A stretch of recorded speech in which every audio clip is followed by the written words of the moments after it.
Hello viewers and welcome to our channel. Kindly subscribe and turn on notification bell so that anytime we have new video, you will be notified. As eagerly awaited for by the Kenyans, the president of the nation has given his voice after a dark day that was experienced where most of the Kenyan people came out in large numbers for peaceful demonstration to reject the finance bill 2024 that has been being debated in the parliament, even though most of the Kenyans are requesting for the whole bill to be dropped since the cost of living has escalated so high, it seems to fall on deaf ears of their leaders. Now President Dr. William Ruto has given his speech which has triggered anger, now being noticed in the social medias as Kenyans continue to express themselves about the finance bill. The president is noticed to say minimal or nothing about the deaths that were experienced in the country, nor the finance bill that is being refuted by Kenyans. Today, Kenya experienced an unprecedented attack on its democracy, rule of law, and the integrity of its constitutional institutions. An otherwise legitimate expression of the fundamental rights and freedoms of assembly, demonstration, picketing, and petitioning of public authorities by a section of law-abiding citizens of the Republic of Kenya was infiltrated and hijacked by a group of organized criminals. Most regrettably, today's attack on Kenya's constitutional order has resulted in the loss of lives, also destruction of property and desecration of institutions and emblems of our sovereignty. Today's events mark a critical turning point on how we respond to grave threats to our national security. I assure the nation that the government has mobilized all resources at the nation's disposal to ensure that a situation of this nature will not recur again at whatever cost.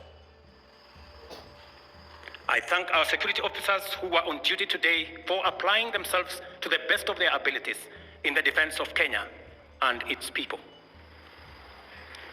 Accordingly, I have directed all the organs of our national security to deploy measures to thwart any attempt by dangerous criminals to undermine the security and stability of our country. As the people of Kenya go to bed tonight, I give you my assurance that your security, that of your families and property remains my utmost priority. To the young people of Kenya, who I must thank for helping our country organize our democratic discourse around issues, I thank you and assure you that the conversation you have begun around pertinent issues of our nation will continue to inform our policy and governance decisions. As I promised on Sunday, this conversation will not be in vain. I will not only champion for the cause of issue-based, policy-oriented, and tribeless engagement on critical national issues, but also provide a framework for this conversation to be processed and its outcomes implemented. However, our national conversation on any subject matter must be conducted in a manner that respects and honors the foundational values upon which our nation is established, namely constitutionalism, the rule of law, and respect for institutions. It is very painful for Kenya that a conversation this crucial was hijacked by dangerous people who have caused us the kind of loss we have incurred as a nation today. It is possible that the criminals who rained terror on innocent people and attempted to challenge our law enforcement deployments are still determined to continue with their dangerous behavior. I assure the nation of the government's determination to fulfill its constitutional duty of protecting the people of Kenya against all forms of harm. I hereby put on notice the planners, financiers, orchestrators, and abettors of violence and anarchy that the security infrastructure established to protect our republic and its sovereignty will be deployed to secure the country and restore normalcy. It is not in order or even conceivable that criminals pretending to be peaceful protesters can rain terror against the people, their elected representatives, and the institutions established under our Constitution, and expect to go scot-free.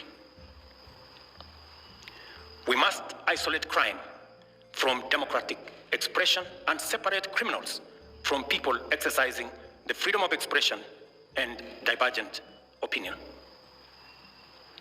I shall continue to lead a government that is fully committed to maintaining the integrity of our state, promoting the unity of our nation, and enhancing the peace and security of all citizens and their livelihoods.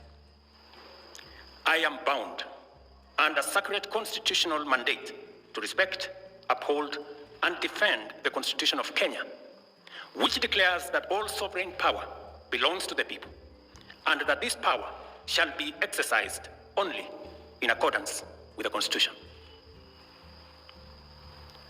The government will therefore uphold its constitutional mandate to secure our nation and its development, and shall treat every threat to national security and the integrity of our state as an existential danger to our republic.